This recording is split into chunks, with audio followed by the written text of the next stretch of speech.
Hello, hello, hello, hello, hello, low, low, low, low, low, low, low, low, low, low, low, low, low, low, low, hello.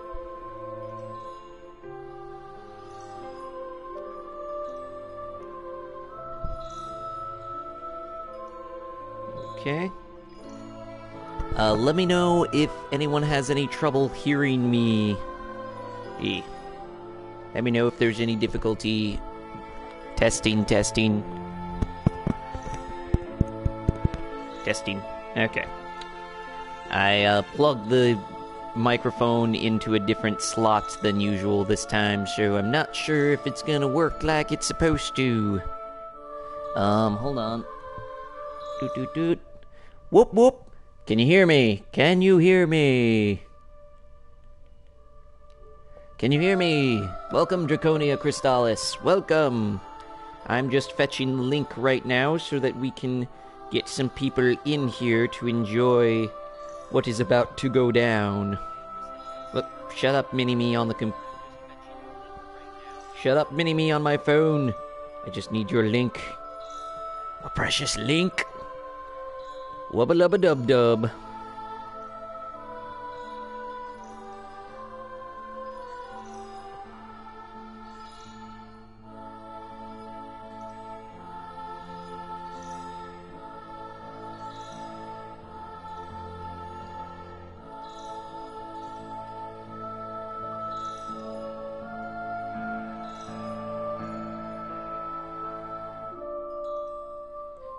Do.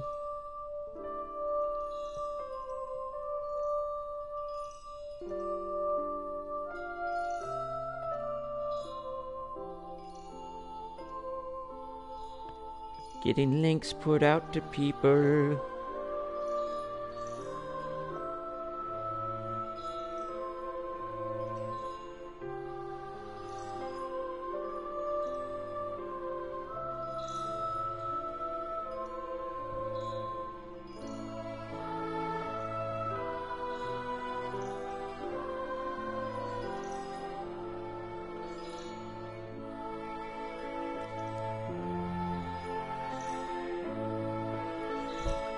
Boop, boop, boop.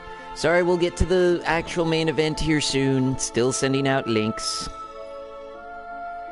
Takes a little more preface this time.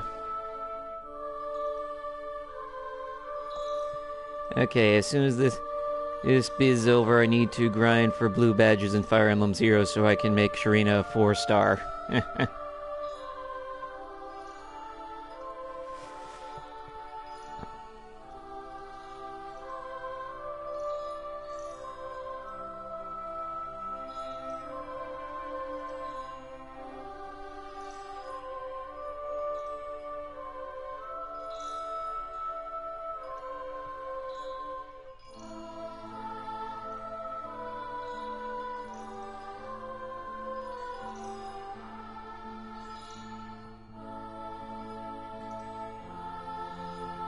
Okay, she's been sitting at 3-star level 22 for a week. LOL. Okay.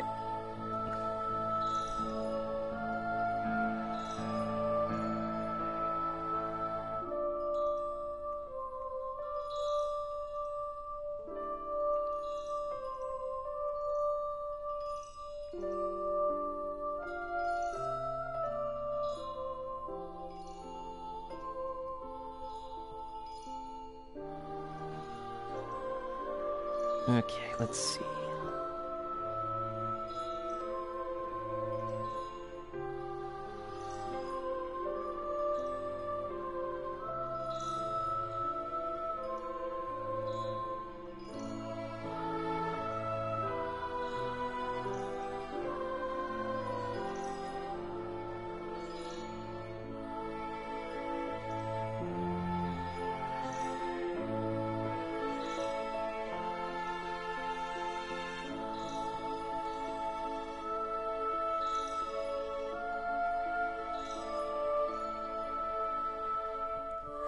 Okay, we're getting some people. That's good. That's good.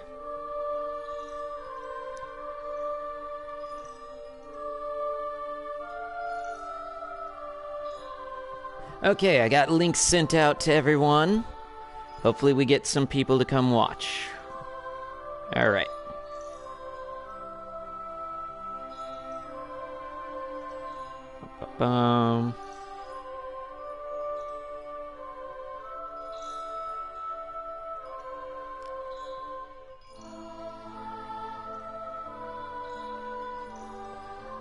Okay. Now then, let me pull up the main event. Hello and welcome, everyone. As always, I'm your fan-typist host, Shin, and instead of playing the game today, we're gonna do something a little special. Our guest in the audience, who you see right below me right now, Ducronia Crystallis, has linked me to some My Little Pony and Sword Art Online crossover fanfiction from... When did you write this? When did you write this? When was this written?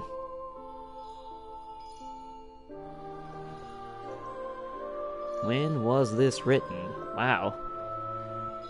I guess I will find out. Oh, dear. I'm gonna try and hold up the phone to the, camera here so that you can see the, artwork for this lovely fan fiction. See, there it is. It's reversed, but gives you kind of a gist idea. So, anywho's, let's get started, shall... Whoa, I've dropped to 0 viewers. Wow. Okay. So, as promised, let's read this, shall we? Equestria's Strife Online by Crystallis McCloud. Chapter 1. A Changed World. No. Oh, by the way, because this is Drinking in Dungeons, I apologize in advance, DC. I will be inventing some drinking rules as I go along, and I will probably be cracking my own jokes. I do it all for the purpose of entertaining and out of friendship. I do not mean to offend anyone. As a heads up, I'm not really into My Little Pony, so, first drinking rule. Anytime I ask who the heck is that pony supposed to be, take a drink. So, anyways, Twilight Sparkle dashed around a tree, leaping over a mass of tangled roots. Her body was a blur as her 4 hooves, covered by bright silver gauntlets, struck the grass and pushed her forward at full speed. A long lavender coat fluttered in her wake, the tail whipping violently in the wind. Her body didn't scream from exertion, nor did her lungs burn for more air. Still, her breathing remained labored out of habit. She gasped in each breath of air as he turned to look back for a second. Behind her, the shadowy, dense trees gave only the faintest hint of her pursuers, shadows filtering in between the thin rays of light. She scanned quickly before returning her gaze to her front and narrowly avoiding the thick branch that struck out in her path. Oh, not struck, stuck. Drink right there. Shin does not word... Shin is professional word gooder. Shin went to college to word good. What's going on here?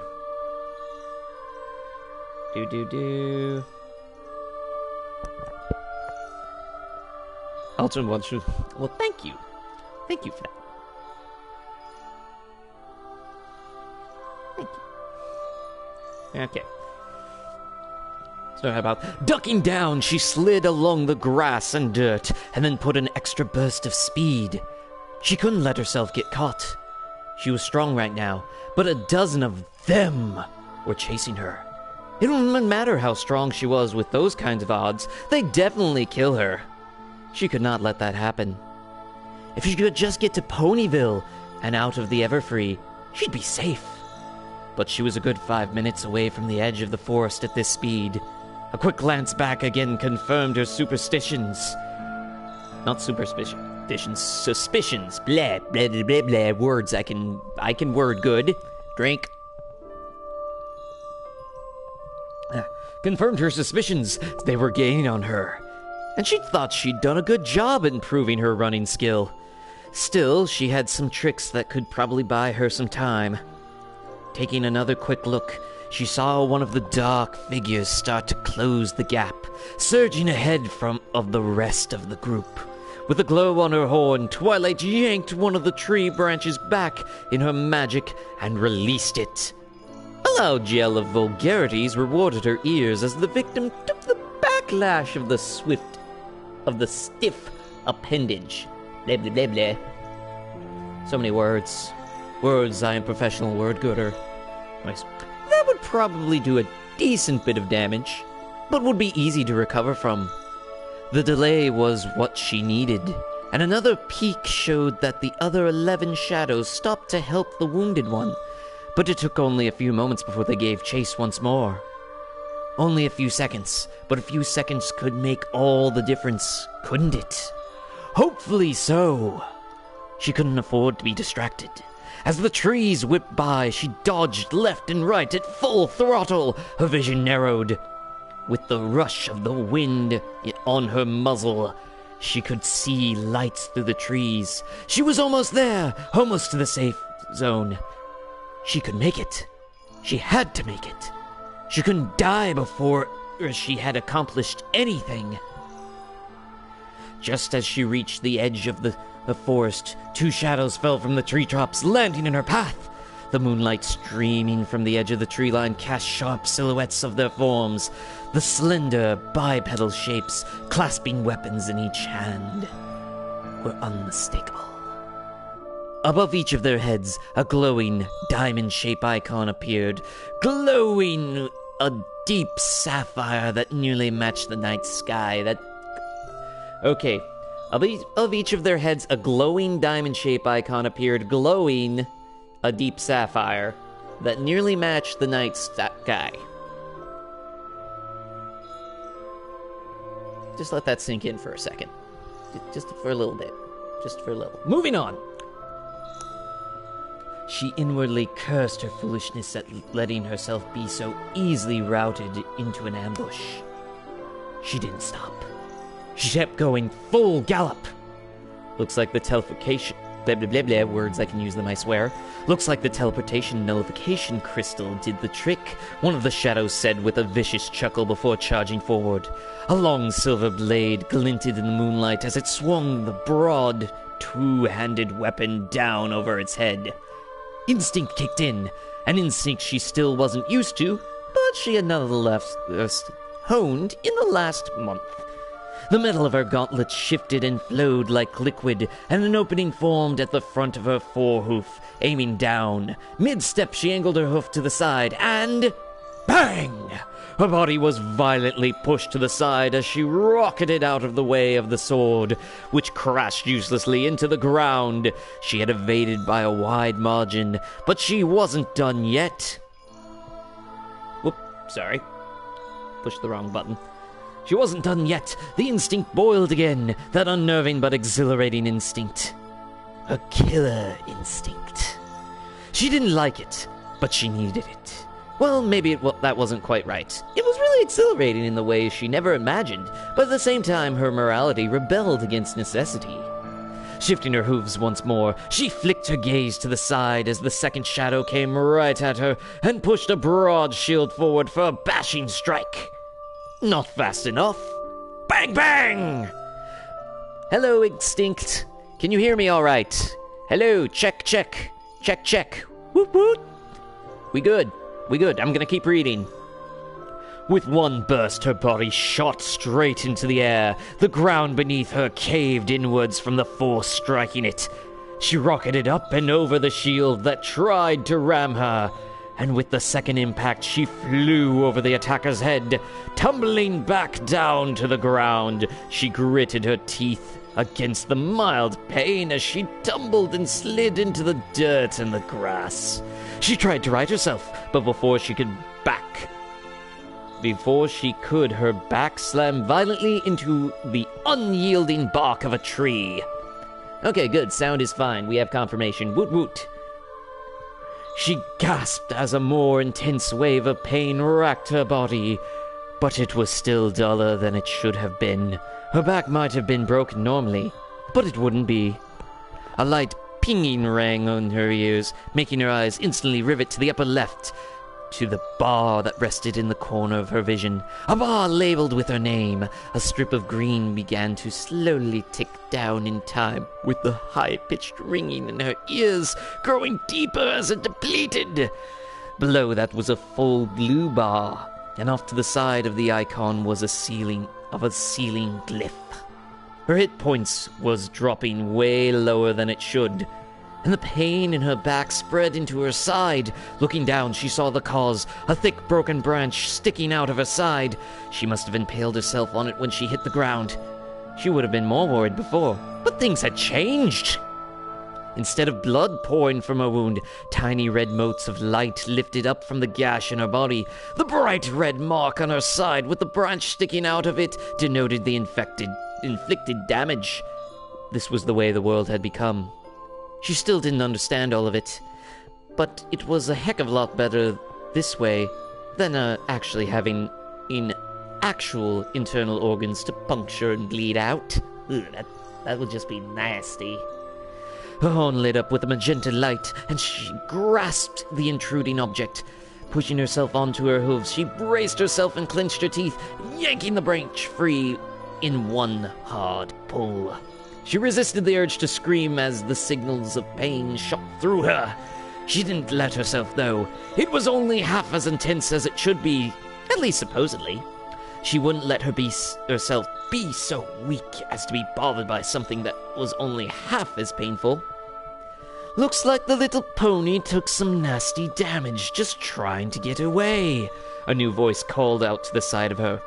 Whipping around, Twilight lifted her hoof and pointed it towards the source of the voice. The weapon in her hooves aimed at the figure, the gleaming metal gauntlet wrapped elegantly around her hoof, the metal seeming to writhe as it transformed, opening up in a cylindrical barrel that contracted and narrowed out.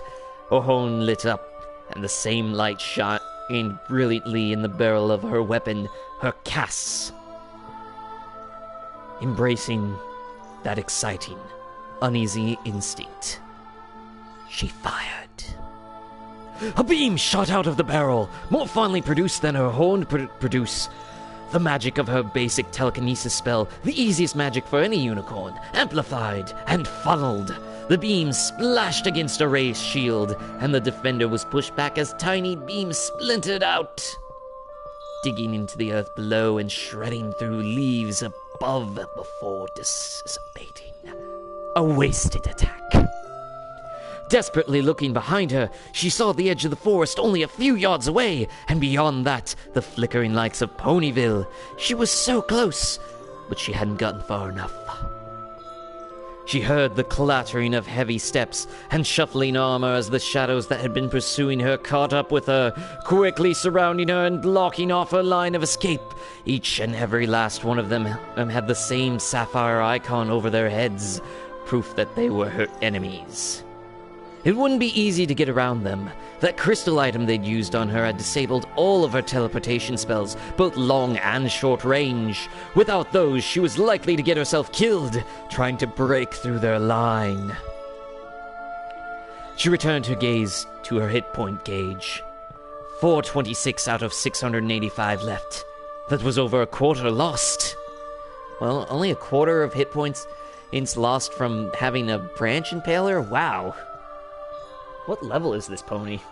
She looked left and right, front and back, but all 14 of her attackers left her no opening, all of them barring their blades at her, but keeping their distance. Smart on their part. Her magic power was already well known, so they knew if any of them got too close, she could finish many of them with deadly combination of spells and shots. Unfortunately, they would resurrect if they were killed, while she wouldn't. To make things worse, she could only cast so many spells before she'd run dry. Other stuff before and had to do a bit of damage to lol off screen. Okay. With this many enemies, she'd run out of MP well before she could kill the last one. So this is how I go, huh? Twilight growled, swinging her hoof around and pointing it back and forth at her enemies. I won't just lay down and die to you humans. Note that humans is in italics here. One of the men stepped forward into a ray of moonlight, revealing gaunt features and a shaggy black hair. In one hand, a cast took the shape of a small kite shield. In the other, a cast form a short blade Twilight recognized as a gladius stuck out menacingly from his clenched fist. No hard feelings, Twilight Sparkle, the human said, his face betraying no emotion besides grim determination. Frisk, what are you doing? Frisk, what are you doing in a My Little Pony SAO crossover? But in order to get back to my family, you need to die. Defeating you will bring us one step closer to beating this game. Well, I'll be taking as many of you down with me as I can. Even if I can't kill you permanently, I will make sure it's as painful an experience as possible. Wow, Twilight Sparkle is gone grimdark. Twilight tensed up and aimed at the man, a fear of inevitable death rising within her, but the fighting instinct in her compelling her to keep up her strength. With nothing more to be said, the man angled back, arm crooked and blade pointed forward. Yellow right, blah blah blah blah, words I can use them I swear. Yellow light wrapped around it as a skill activated, building up and ready for release. He didn't get a chance to strike, as in a flash, a blue crescent blade wrapped around the man from shoulder to hip, causing him to freeze as he quickly realized what was coming. The new blade lit up with a brilliant crimson glow as a voice behind him spoke. Bloody lead. Or is that lead? L-E-A-D. I'm pretty sure that's lead. Bloody lead? Bloody lead? Anyways, point is, the execution was over in an instant, the blade pulling back into the man's torso and cutting clean through him.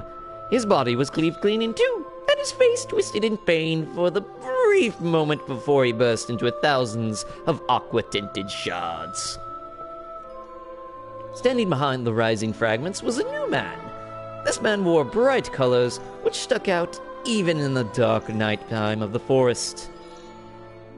Supposed to have a dance theme. Okay. So this guy's a dance man. Does he have disco fever? Is that why he's wearing bright colors? A light sapphire coat riveted with alabaster white bolts around the shoulders, which reached down to his ankles. Like taking the lead step in a dance, of course. Beneath that, he wore a matching white breastplate that nearly reached his waistline, where a cream shirt poked out underneath. His lower half was covered in a dark blue set of pants, and a white stripe running along the outside of the legs, and lastly, a pair of brown boots. The whole set coincided with his uneven, hanging strands of bright white hair and his light sapphire eyes. There's a lot of sapphire in this story, alright. You know what? Take a drink every time the word sapphire is mentioned. I apologize in advance, DC. I will continue mocking this as I go. I apologize in advance. That's the only apologize you'll get. It's more that Sais have them in general moves like Dance Macabre, Black Waltz, and Fade Two-Step. Yeah, okay. The bright color of his outfit belayed the vicious look of his weapon, the long black pole of the weapon leading to the gem-like azure blue blade of his scythe. Only a faint huff escaped his lips as he hefted the weapon's shaft onto his shoulder, the enormous blade curving behind him like a menacing scorpion's tail. The icon over his head wasn't like the other humans. Rather than the dark sapphire hue, his reflected a dazzling gold as rich as sunshine. Still further, the shape of the icon was not that of a diamond, but instead was two swords crossed in an X shape. The symbol of his status and allegiance was a welcome one in this dire moment for her. Sharp kept the remaining 13 humans frozen in place as the human stepped through the remaining shards of the defeated enemy. Twilight wasn't intimidated by the newcomer. She loathed to admit that she was actually relieved to see him right now, even if she didn't trust him. She even felt the urge to smirk when she repressed, which she's blah blah blah blah, words I can use them, I swear, I am professional word gooder. She even felt the urge to smirk, which she repressed, when she heard one of the enemies mutter, "The Azure Reaper." Someone played .hack video games. She quickly banished the impulse, though. She had to stay so focused. "I didn't ask for your help, Animus," she grumbled, eyes darting back and forth, expecting the shock of the attacker to wear off any minute and they would start attacking. Reaching her side, Animus flicked the scythe back off his shoulder, spinning it on his fingers in a blur before brandishing it at the enemies surrounding them. "Still not going to just call me Annie, huh? And here I thought we were becoming friends. Forget it, Animus. We could save her flank every night and she'd still tune us out," a female voice calls from above. A rustling of leaves gave way to a streak of cyan and rainbow, a Pegasus mare descending to hover just a few feet off to Twilight's other side. She held up her hooves as her cast manifested the twin triangular blades of Katars. Above her head, the golden diamond-shaped icon of their alliance spun slowly. The foes around them started to stir once more, readying their weapons and coating them in various shades of colored light as skills activated and started building up. The two ponies and the human ally took a ready stance, their own weapons lighting up as they did the same. Wicked grins started to replace panic frowns as the humans' eyes hid the trio they still had surrounded. "Come on, guys!" one of them roared as he hefted his weapons. "Today's our lucky day! Twilight, Sparkle, and Animus. If we beat them, Ponyville will be ours!" "I think we'll have to talk about our debatable friendship after we get out of this," Animus remarked, his eyes almost glowing from the light that bathed his own weapon. "These guys are bound to have enough bits on them to treat us to a few rounds of cider." Twilight could only roll her eyes in frustration as the Pegasus, Rainbow Dash, chuckled. "We'll see, but if they don't, you're picking up the tab. I'll drink you into bankruptcy." "Bring it!" Animus shouted as they and their enemies charged in unison. Whether or not he was speaking to Rainbow Dash or their enemies was a moot point as they began yet another fight for their lives. Dance Macabre! Sword Rain! Volt Impact! You stole Tales of Arts. Sword Rain and Volt Impact are attacks in the Tales of series. God damn. I'm drinking for that one. I am drinking for that one.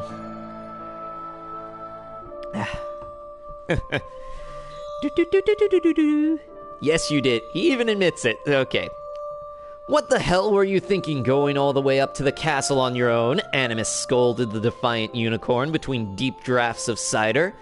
"You may be pretty good at fighting solo now, but Nightmare Moon's soldiers are particularly targeting us. Celestia would probably be appalled by your reckless behavior."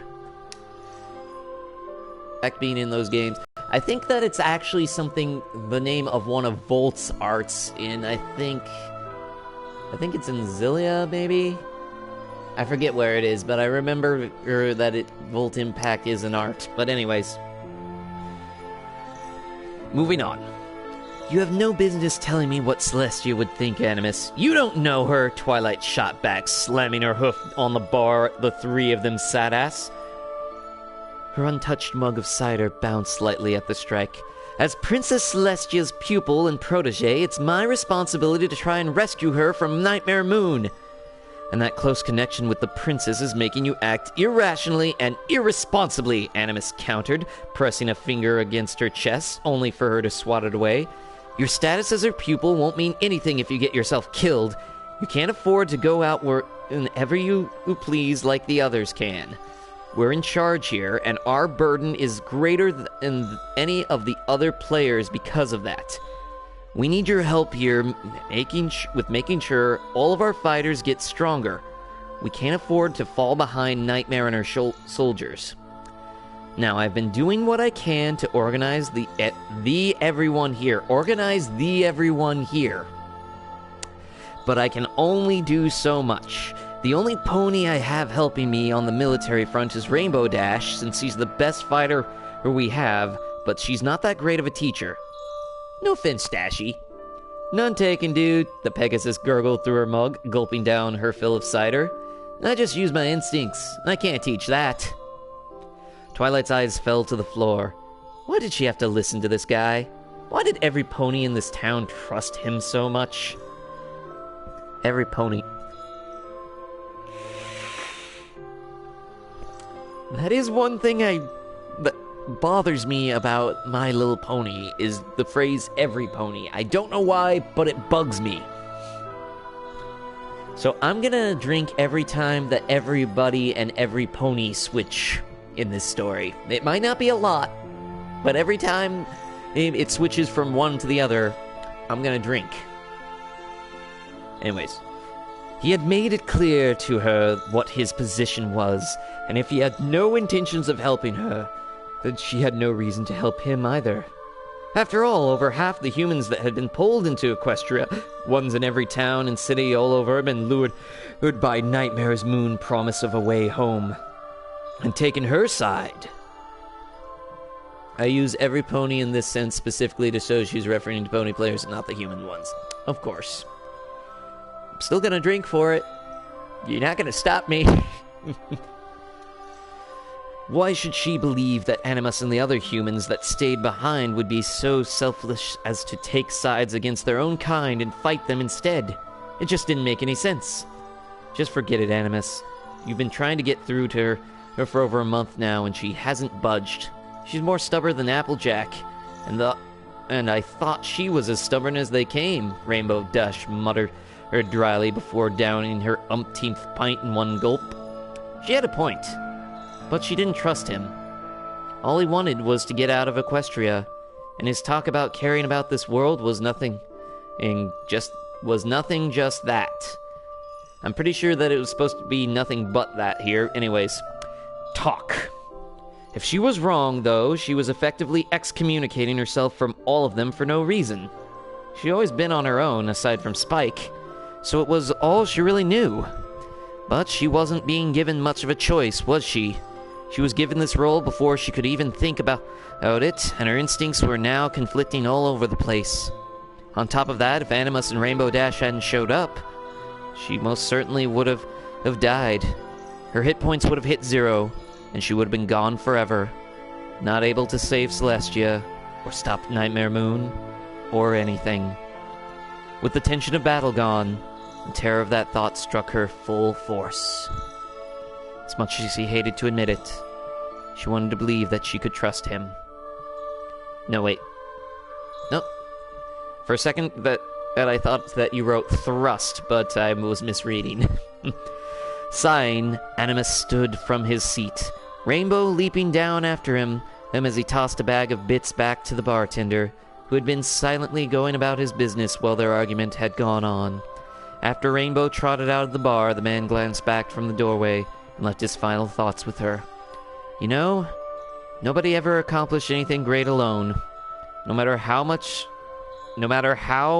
skilled and powerful you become, you'll need to work with us eventually, he said simply before walking out and closing the door behind him. Frustration building, Twilight doused the embers in her by chugging her entire mug in a single draft. Hanging her head, she whispered softly, "What should I do, Celestia?" Author's note. Okay, this should be the final draft of the first chapter/prologue. It's mostly the same, but some changes and additions have been made throughout the hint at the plan I have made for the progress of this story. They are important, meaningful changes, and my complete restart of the story after this point will reflect that. My first attempt to progress past this point was horridly underprepared, and I apologize for how bad it was. It really was. I hope you all like the alternate path I've taken with the start. And that's chapter 1 for everyone, and who's texting me? Okay. What's going on? People are messaging me. What are people saying? Some stray errors still remain in there. Okay.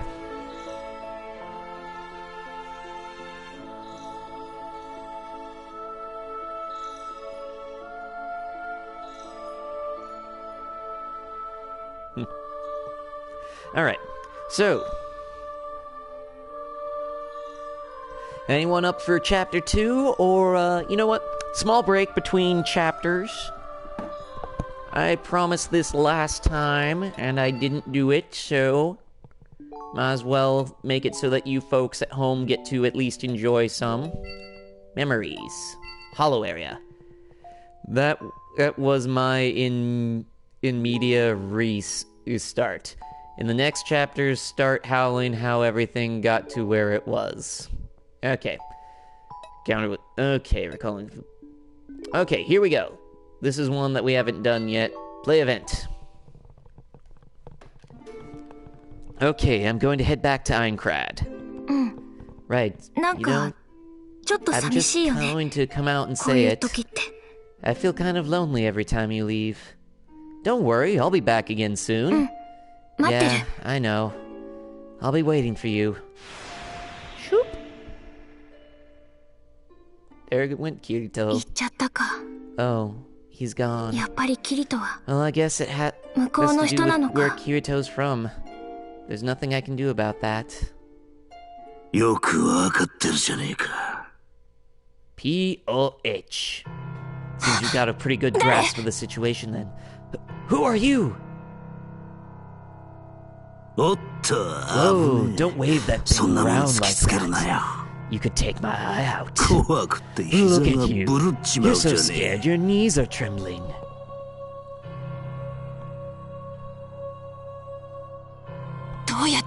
How did you get in here? Does that matter? All sorts of weird and wonderful things can happen in this world.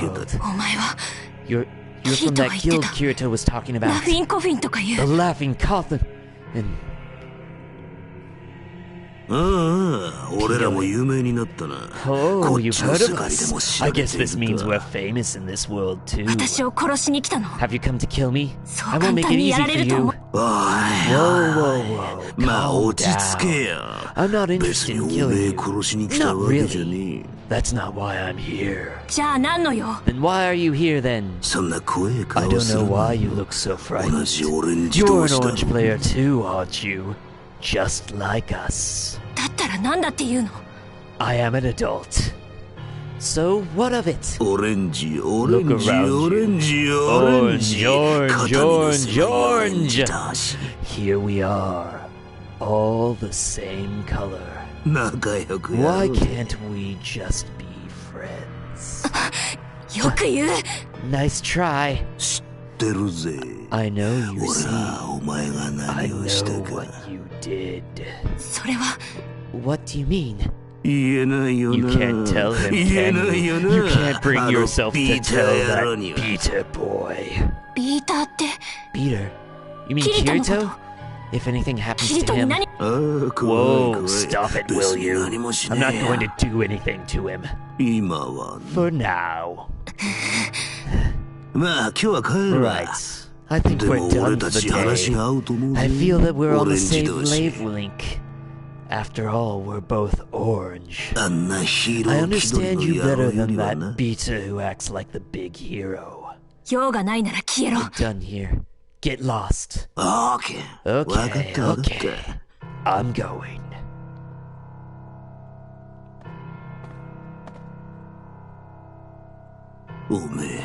But let me tell you one last thing. Stick with him and you'll die. What's that supposed to mean? Oh dear, she's all frightened again. I better get going. See you again soon. Stick with Kirito and... I'll die?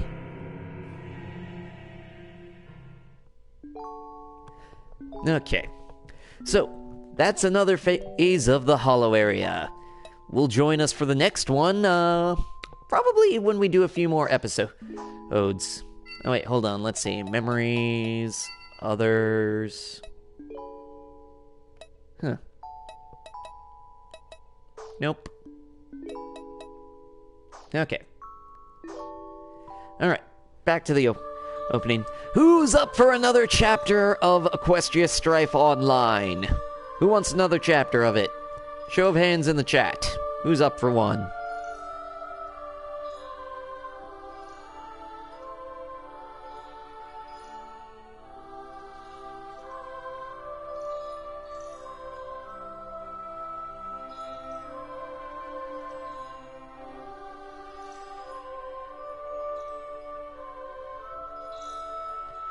Of course DC is up for some.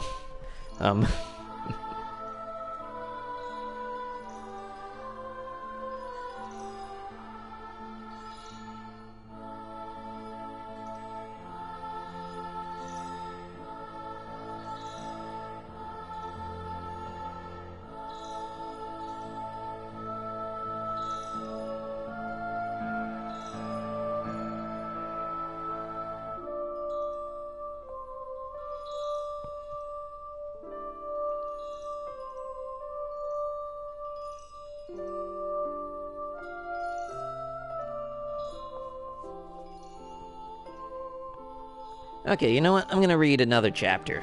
Might as well. Okay. Next chapter. Loading. Okay, Extinct says he's up for another chapter. Might as well. Okay. Chapter 2. A Game of War. 1 month ago. And I'd like to note that 1 month ago is bolded and it's in italics, and it has tilde, asterisk, tilde, asterisk, 1 month ago, asterisk, tilde, asterisk, tilde. He took a deep breath. In, out. Still, his heart pounded in his ears, despite his best efforts to calm himself. Resting his fingers on the keyboard in front of him, a young man with messy, parted brown hair and icy blue eyes began typing. This is Kirito, right? I'm sorry to be messaging you out of nowhere like this. I won't blame you if you don't remember me. I went by the name Animus, and we met briefly 7 years ago on the first floor of Einkrad in the Tower of Beginnings, he began. After a brief pause, he continued. I'm messaging you because there is something important I want to talk to you about. With a click, the instant message was sent. A sigh escaped his lips as he rolled himself back in his swivel chair. Now for the wait. Einkrad. That name stirred up so many memories. Most of them bad. 9 years ago, when he was only 10 years old, 10,000 gamers had been trapped in a virtual reality massively multiplayer online role-playing game, or VR MMORPG, which is just as much of a mouthful, I might add. He was among those 10,000. This game, called Sword Art Online, became a hellish death trap for all that played it. Unable to log out, the only way to escape had been to complete the game. That meant fighting dangerous monsters and powerful bosses to climb the 100 floors of the enormous floating palace called Einkrad. The egg-shaped structure had practically been a continent in itself, with the bottom floor being nearly 5 miles from end to end. He knew that floor like the back of his hand. Even to this day, he'd rarely left it. Most of his time had been spent on the first city, the town of beginnings. He was just a kid back then, after all. What good could he have done on the front lines, even if he had tried? Especially when there was no respawning.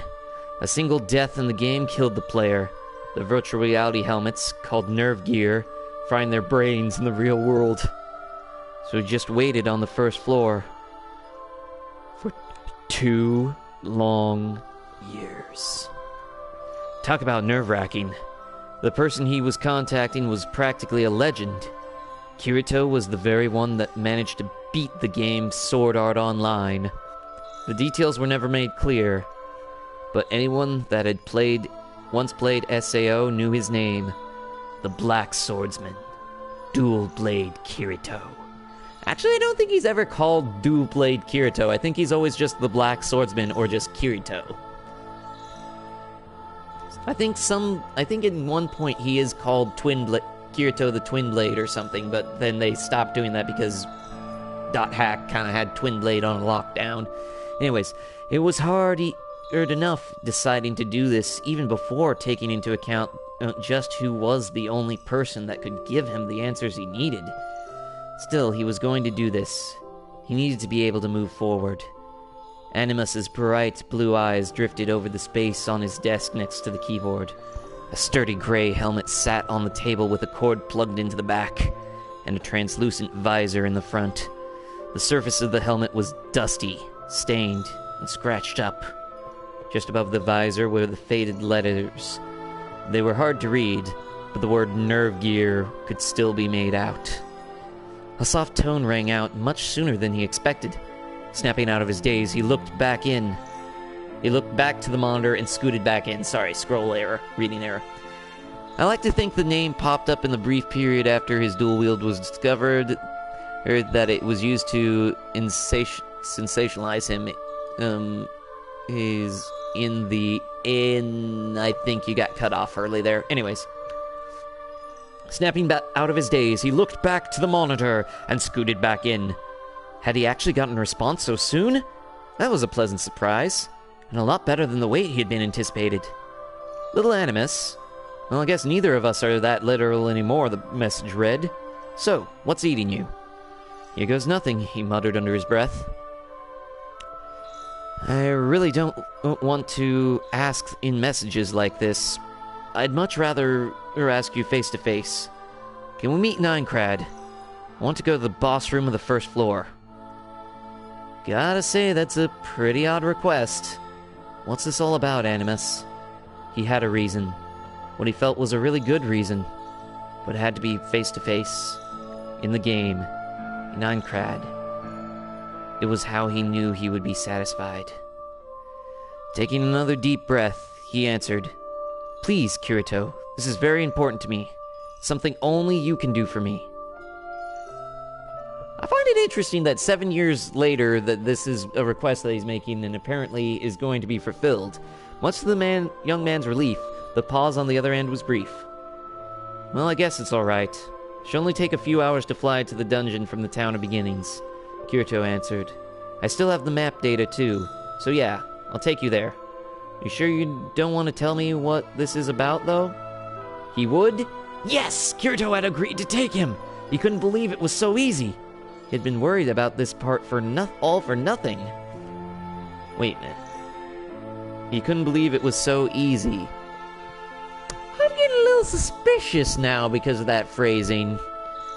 I'm sure you'll understand why we had to wait when we get there, he typed back. The conversation flowed smoothly from that point. So when do you want to meet up? Would right now work? Well, I was going to try completing a few high-ranking quests tonight, but I guess it can wait. I still have your information on my friend list, so it should be easy enough to find you once I get there. Trauma can take a long time to get over. It took a lot of time to get the point he could stand the idea of putting on the nerve gear. Okay. Alright, but I may not be there right away. I need to register for it if I'm online first. Oh? Are you transferring over from another game world? His fingers stopped for a moment. The weight of this moment was starting to sink in. He was really going to put on the nerve gear again after 7 years. He had avoided that world for so long because he'd hated that it had taken so much from him. 2 years of his life. A piece of his childhood. His youthful innocence. He only had a few happy memories of the virtual world, but they hadn't been enough to bring him back. The reasons he had now were different. But he hoped that if he got what he wanted, he could learn to love the virtual world again. No, I haven't played a virtual game since you beat Sword Art Online all those years ago. My need to talk to you is what brought me back. I see. You must have good reason then. I can understand why some people didn't want to come back. Thank you for being understanding, Kirito. It's no big deal, and I'll see you soon. Okay. Pushing the keyboard back, he looked over at the nerve gear helmet again. This was it. Getting up from his chair and grabbing the helmet, he looked around his bedroom. The room was sparsely decorated. He had just moved in, after all. A pair of boxes sat at the foot of his bed, holding the few things that he had left to unpack. Those things could wait. This was more important at the moment. Sitting on the edge of the bed, he took a long moment just to stare at the helmet. He hadn't updated his rig since back then, or replaced the helmet, which had major security issues if they were exploited right. But if he kept playing after day, he could always update his stuff later. The toughest part was this final leap. His greatest fear was putting on this helmet and going into the game world. Virtual reality had taken a lot from him. But he had made a promise to someone very special 7 years ago. He had promised that he wouldn't let what happened back then beat him. If he didn't conquer this, he wouldn't be able to keep that promise. The kind words that little girl had given him would amount to nothing if he let it rule him. Clutching the nerve gear tightly in his hands, he pressed it down over his head, feeling it cover him and watching the glass visor slide over his eyes. On the surface of the glass, a few little displays were projected. In the upper left, a time, 8:16 a.m. In the upper right corner, a battery symbol showing a full charge. Phew! Excuse me. Excuse me. Whew. Sorry about that.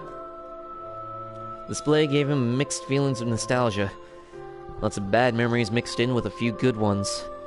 But he pushed the bad aside to focus on all the things he had enjoyed. The rush of combat, weapons clashing repeatedly. Those sorts of memories still prodded an itch deep inside of him. He really did miss it all, even if his life had been on the line before. Lying himself down on the bed, Animus closed his eyes as he mustered up his nerve. He could hear the liquid in his inner ear with his head covered like this. It was just like listening for the ocean inside a seashell. It was oddly relaxing, and he soon felt his pounding heart calm down a bit.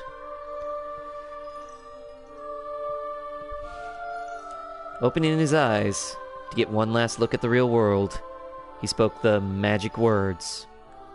Link start! In the very next instant, his vision was taken over.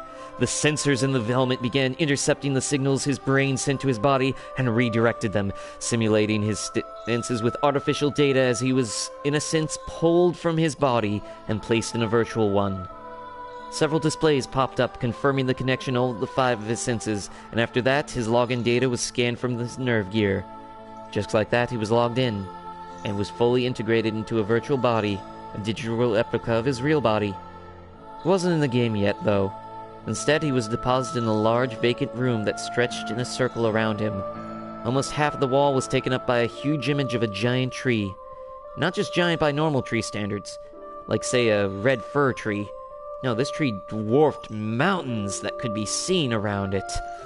And floating up near the canopy of this legendary tree, the world tree Yggdrasil, was an enormous floating palace shaped like an egg, and made up of 100 floors. The floating castle of Aincrad, which was practically a whole world in its own right, and the world tree, both dominated the landscape in the image of Alfheim. Animus felt strangely glad to see Aincrad again. It had been destroyed when Sword Art Online was cleared, but players brought it back in the land of the fairies, Alfheim, and it was the perfect setting for what he wanted to do. His thoughts were interrupted as a pleasant voice of a woman spoke out from all directions. Welcome to Alfheim Online. Taking a deep, artificial breath, Animus readied himself to pick his character details, the first of which would probably be of the 8 fairy races he wanted to play as.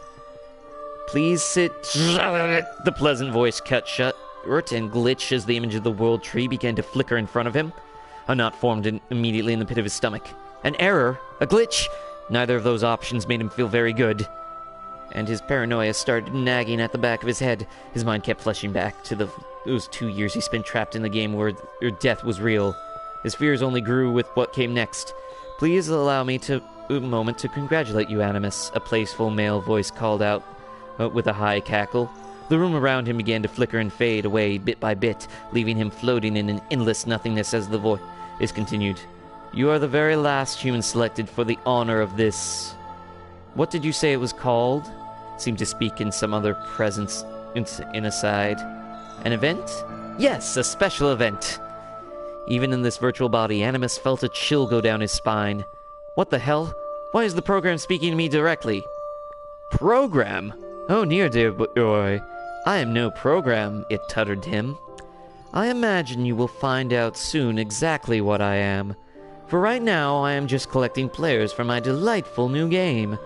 So what do you say to being pulled into a world the likes of which you've never seen, along with thousands of other humans? What was this thing talking about? And why was it specifically calling him a human? If whatever this really wasn't a program.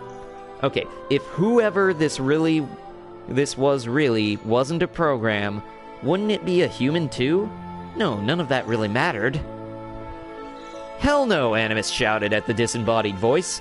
Something about its whimsical, almost condescending tone already had him pissed off. Despite the fear he felt, I don't want anything to do with this. I had important plans in Alfheim Online, so let me go. Excellent, excellent. Just the answer I was hoping for, the voice declared joyously. It wouldn't be any fun if you wanted to go, now would it? No, not something like this again. Why him? Why did he have to get pulled into something like this after all he had already been through? He just wanted to enjoy the virtual world again, not get pulled into another incident like SAO. No, let me go, Animus screamed. Nobody should have to be taken prisoner like this. I don't want to play your stupid game. His protests were met by a loud clicking noise, and his virtual limbs went rigid. He tried to move, but his body refused to respond. He couldn't even scream as he felt the sensation of falling take hold. He plummeted through the endless black until finally even his body faded. His mind slipped away as he heard the voice speak. Well, you were the last one with the flag you were looking for. Shall we get started then? I look forward to all the chaos we will create. Yes, let's. Pain was the first sense to return to... Oh, wait, hold on. Tilde, asterisk, tilde, asterisk, tilde, asterisk, tilde, asterisk, tilde, asterisk, tilde. Pain was the first sense to return to Animus, groaning in protest as he reached up to clutch at his aching head. It only took a moment for him to remember what happened to him. He had tried to go to Alfheim, but someone had intercepted him somehow. The voice had said it was taking him to another game, and he couldn't help but feel that twist return into his stomach at the thought. Whoever that guy was, he mumbled to himself. I swear I'm going to beat the shit out of him. Ooh, edgy. Still groaning in pain, he tried to get up and open his eyes. He only made it up about halfway before he felt a jarring force press over his chest and slam him down on his back once more. Thankfully, instead of hard ground, his head hit something soft. His hands, however, were forced to his sides, and his legs were clamped together. He looked down at his body and saw that several bands of glowing magenta were wound around his body. He struggled against them, but they didn't budge even an inch. The only part of his body he could move was his head, which he swiveled around, trying to get his bearings. His eyes immediately met another set. The intense gaze of the large purple eyes took him aback as a womanly voice demanded, Beat up who? Who are you? What are you? Where are you from? And why did you suddenly appear in my home? The strange bonds on his body tightened with each question that was fired off until he couldn't even breathe. He tried to gasp for breath instinctively, but his lungs didn't even start to burn. He didn't feel any of the usual things one should when deprived of oxygen. He remembered this sensation. A virtual body didn't need oxygen after all. So he really was in a game. These strange bonds had to be some kind of in-game magic, too. Returning his attention to his captor, Animus looked at the rest of her. What he saw bewildered him completely, despite knowing he was in a game. Attached to the purple eyes was a small purple horse. Couldn't have been much more than 4 feet high on all fours as it glared at his prone form. Its mane and tail were odd, too. Dark purple hue and 2 stripes of lighter purple and a near pink hue running side by side through them. And protruding from its mane was a horn glowing with that same magenta light that kept him bound. Horse plus horn equaled unicorn, right? Granted, it didn't look like any sort of horse he had ever seen, but it was the only thing that made sense. Looking around, he surveyed this home the unicorn had mentioned, seeing bookshelves lining almost every wall, and several sets of stairs leading to other floors where still more bookshelves could be seen. A home? Looked more like a library to him. The vaulted ceiling and entire wall devoted to a window facing a large castle only lent to that assessment. His look around was interrupted by another tight squeeze, this one causing him to yelp in pain before they began to loosen up. Answer my questions, intruder, or else I will hand you over to the royal guard and let them deal with you, the mayor glowed at him, lowering her shining horn at him. Why did it hurt? In a virtual game, pain was supposed to be absorbed by the system. He could think about that later. If he ignored this mere unicorn thing anymore, he was liable to be snapped in two. The knot in his stomach only got worse as he returned his attention to the strange pastel equine. A glance at the upper left corner of his vision confirmed the presence of a green hit point bar with his old character name next to it. He really was Animus once more. My name is Animus. I'm a human, and the rest would be difficult to explain, he answered. He noticed a glowing yellow icon over the unicorn's head as he spoke. Did that mean that she was a non-player character or an NPC? That was what that color represented in SAO, but she didn't act like any NPC he had ever heard of. Ugh, what am I doing? I'm talking to a pastel horse, I swear. This is to be crazier than SAO, he griped under his breath. Why me? Why did I have to get pulled into this nonsense? Pony, the mayor said. The glow on her horn faded, and the bonds disappeared as well. He sat up and gave her a quizzical look. Huh? I'm a unicorn pony, not a horse, she replied with a huff. Horses live in Saddle Arabia, not Equestria. What the heck? What was with the name of places in this crazy game? The pun was strong with this place. Okay, so this little creature was a unicorn pony. That distinction had to mean there were other kinds of ponies too. Now liberated, Animus sat up from the floor and watched the pony use her magic to pull a book out of a shelf well out of reach.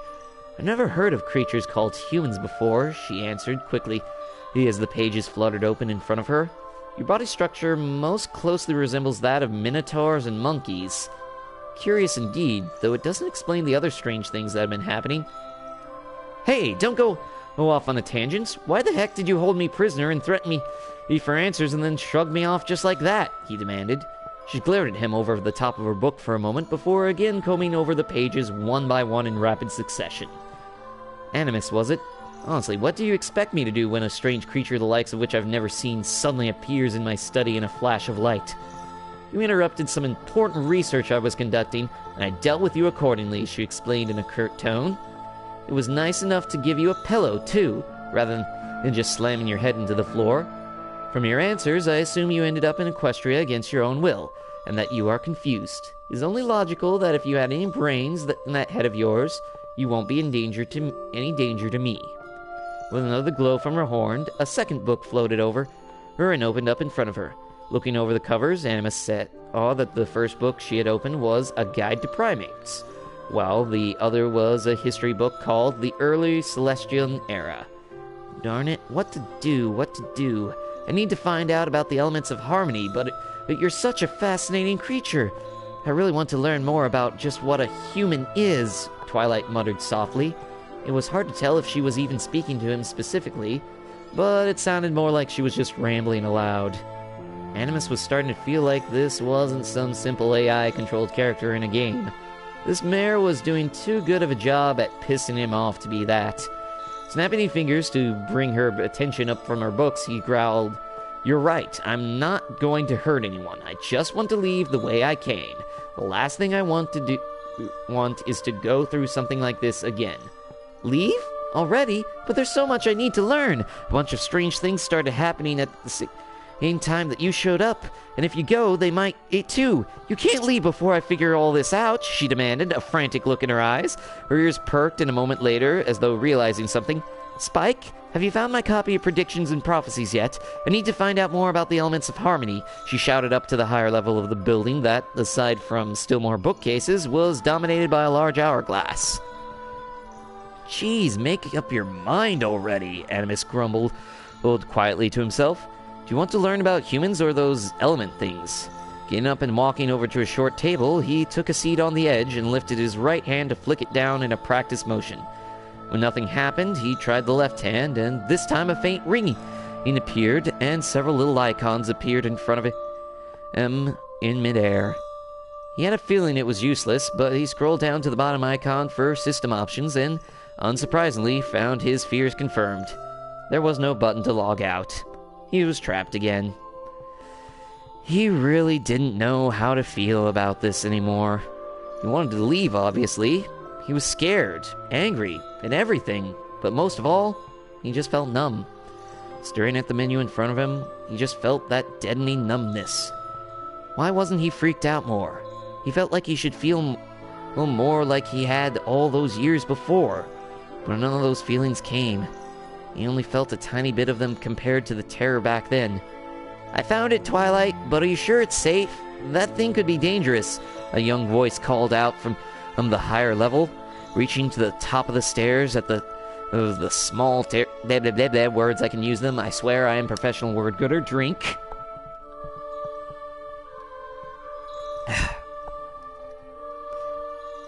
Reaching the top of the small staircase between the two floors, a small reptilian creature began to descend, holding a book in its claws.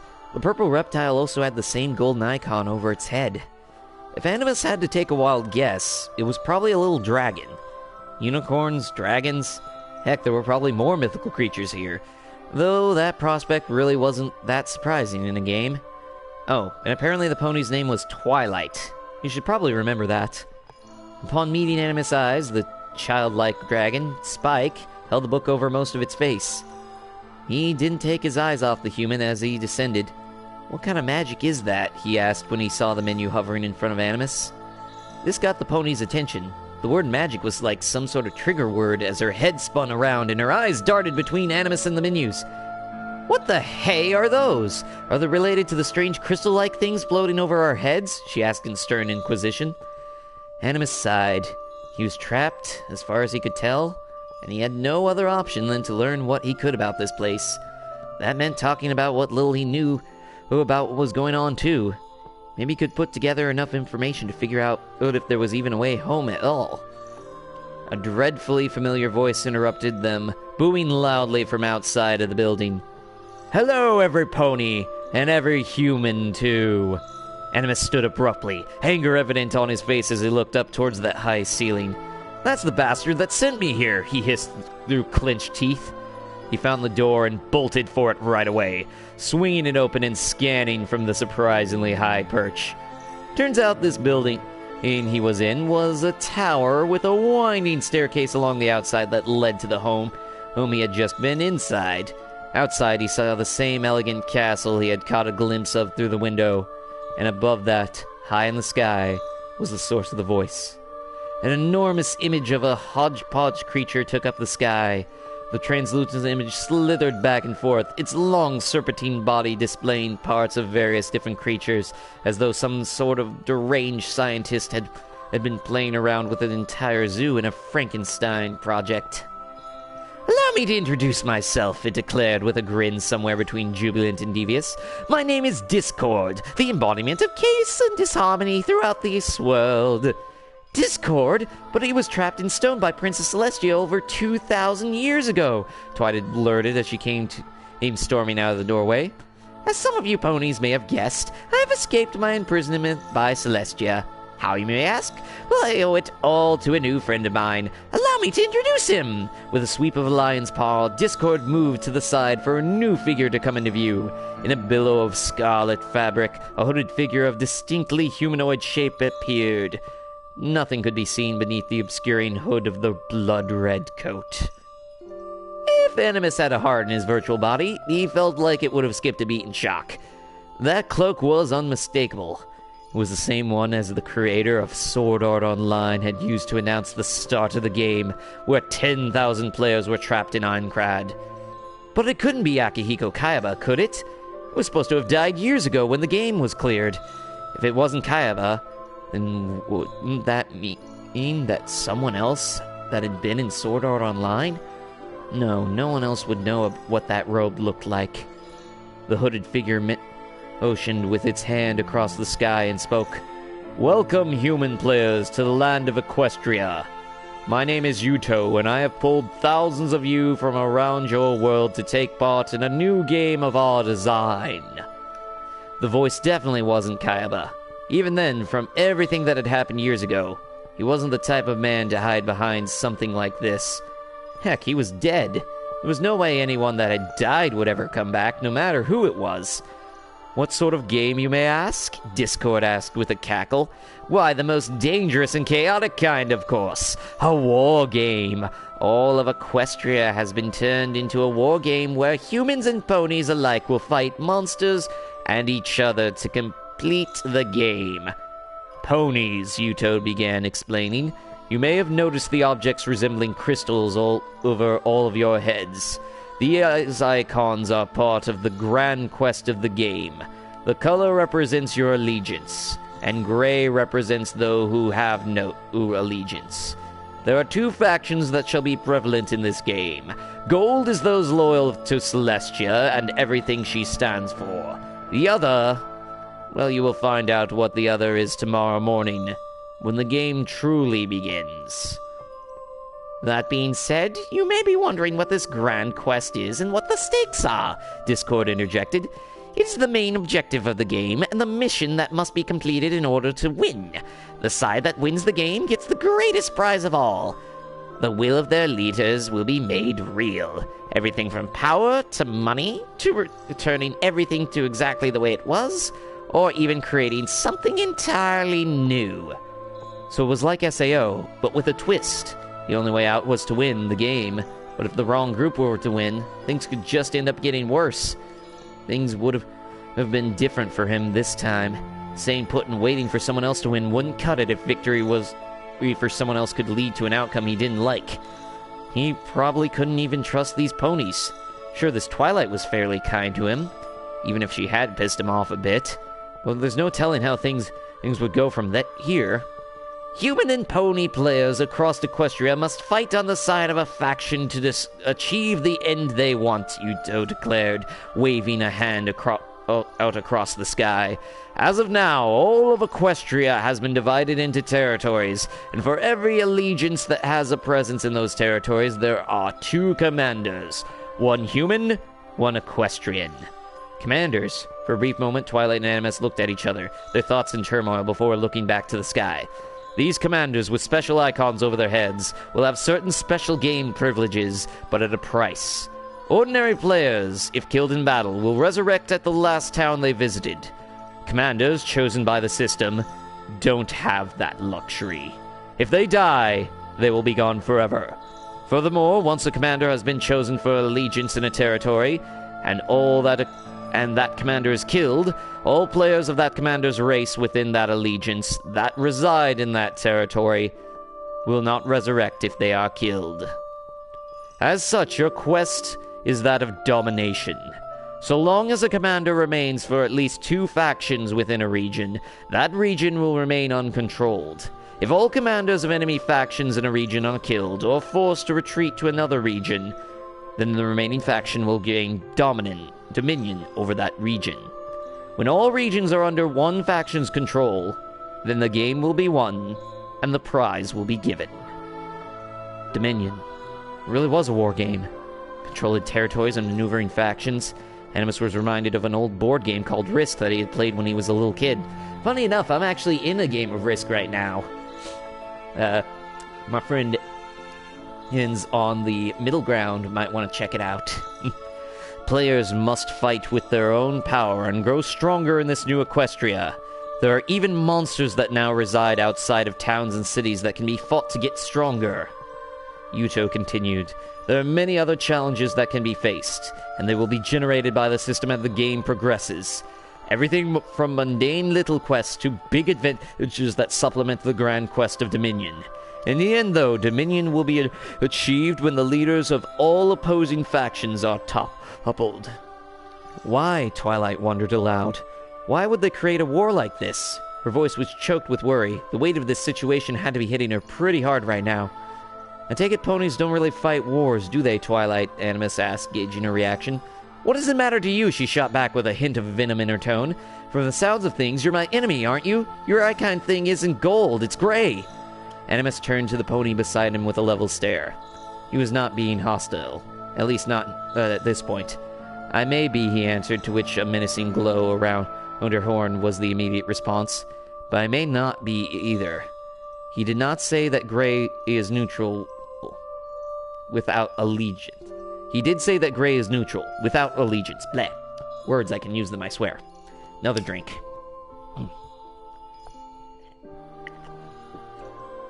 The glow faded and she gave him a wary look. True, at least for now. Just know that if you step out of line, I will tie you up and have you locked in the dungeon faster than you can say horse apples. She can do it easily, too, Spike added with a glare. Twilight is a genius when it comes to magic. Being locked up in a dungeon wouldn't be the worst experience I've ever had, but your threat is noted, Animus retorted flatly. The announcement continued as Discord held up a taloned arm and clicked the claw with an accompanying flash. We wouldn't want things to be too easy, though. As such, my associate and I have taken two very important things out of the equation.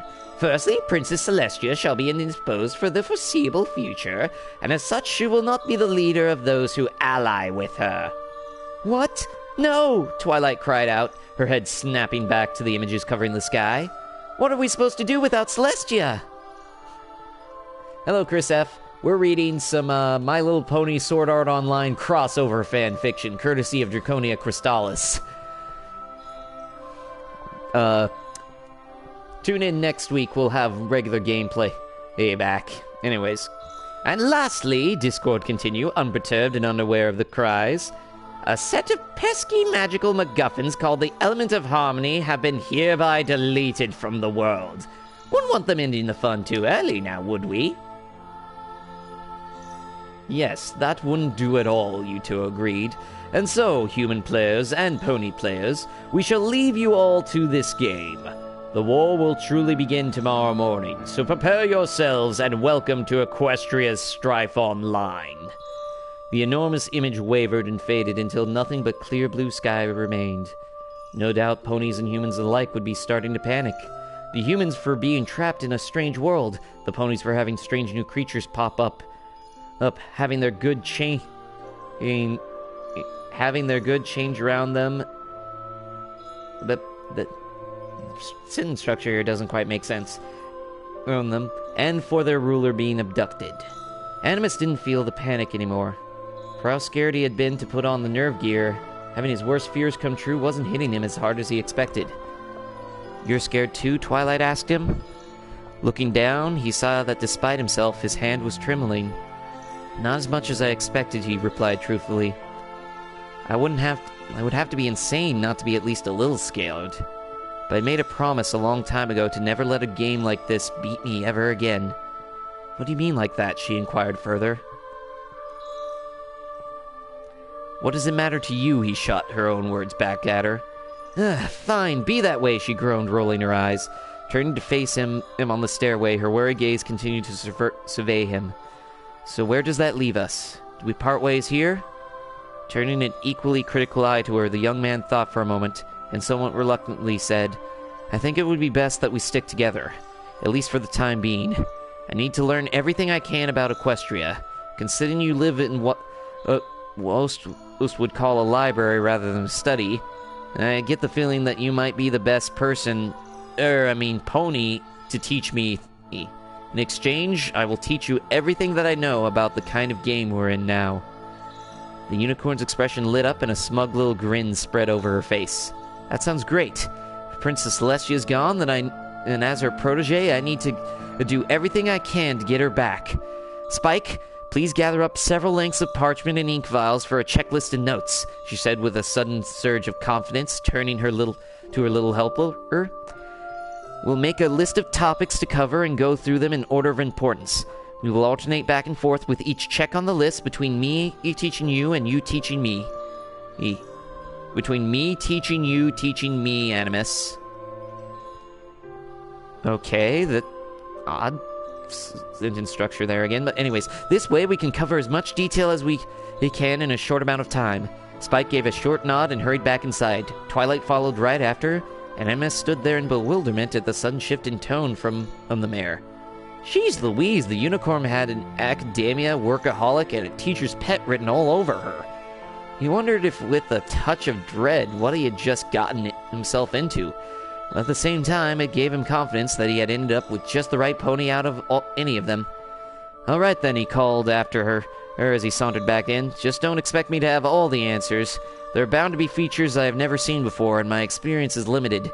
That confidence that flowed through the mare seemed to swell at the prospect of the learning challenge. Her smug grin only grew wider as she sat back at her table, where Spike promptly dumped the intimidating pile of papers and vials. I am the prize pupil of the princess for a reason, Animus, she declared proudly.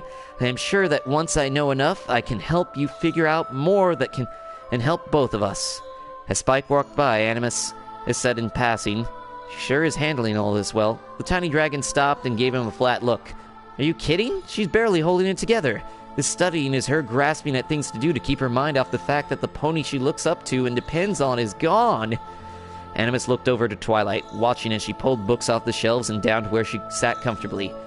Worry seemed to be the last thing on her mind as she looked over the covers of books. Some of them were quickly returned to the shelves, while a few were set down on the table, only for still more books to be brought down under her partition's gaze.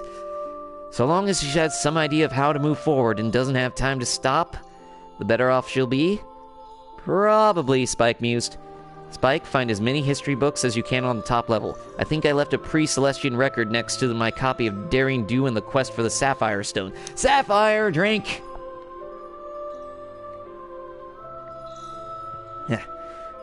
Spike walked off with a soft grunt, and she continued, Animus, please come over here and help me make a checklist of topics. We really need to figure out what we should cover first. Clasping hands behind his head with a sigh, Animus joined her at the table and took a seat. Well, I think the most important thing right now is to figure out if there's anything special about tomorrow morning. That's when Yuto and Discord said the game would truly begin. Twilight's ears perked up in sudden realization. Tomorrow is the summer celebration.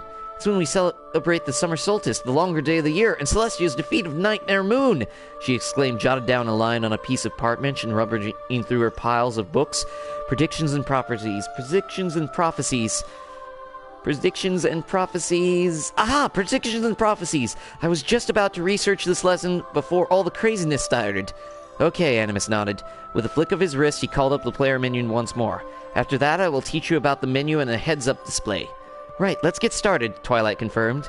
Human and Pony pored over the books and papers as they both tried to get a grasp on the situation they had been thrust to together. Okay, so that was Chapter 2, everyone. I think I'm gonna call it here. Regular gameplay episodes will resume next week. I was debating about actually doing actual gameplay tonight.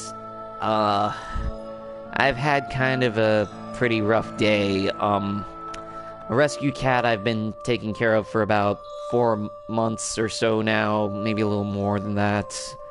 Had to be put down tonight.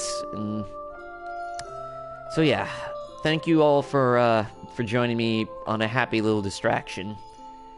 Yeah. So, moment of silence for the lost Plag, as he was named. He was a good cat, and he will be missed. He was roughly, we estimate him to be 10 years old when he was found. He was found on Halloween night by... And, yeah.